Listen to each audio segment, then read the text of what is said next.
हफ्ते भर का ट्रॉमा, सावधानियां और सलाह। इस राशि के बुजुर्ग जातकों को इस पूरे सप्ताह अपने स्वास्थ्य का विशेष ध्यान रखने की आवश्यकता होगी।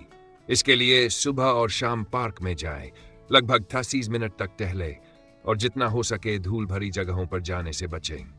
इस सप्ताह आपको अच्छे लाभ मिलने की संभावना है, जिससे आप अपने मुनाफे का एक बड़ा हिस्सा संचित कर पाएंगे।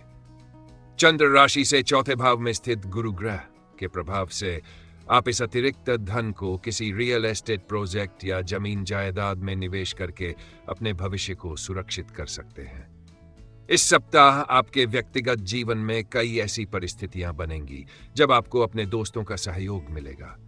बावजूद इसके उनसे बात करते समय विशेष सावधानी बरतनी होगी, क्योंकि अनजाने में आप उन्हें ठेस पहुंचा सकते हैं।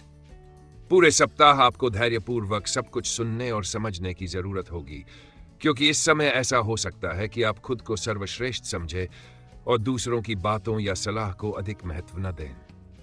इसका सीधा असर आपके करियर पर पड़ेगा और लगातार बाधाएं उत्पन्न होंगी। इस सप्ताह इस राशि के कई जातक अपनी पिछली गलतियों से सबक न लेते हुए उन्हें दोहराएंगे, जिससे उनकी शिक्षा के क्षेत्र में बहुत प्रतिकूल परिणाम आ सकते हैं। ऐसे में यह याद रखना जरूरी होगा कि असफलताओं के बावजूद आप उनसे बहुत कुछ सीख सकते हैं।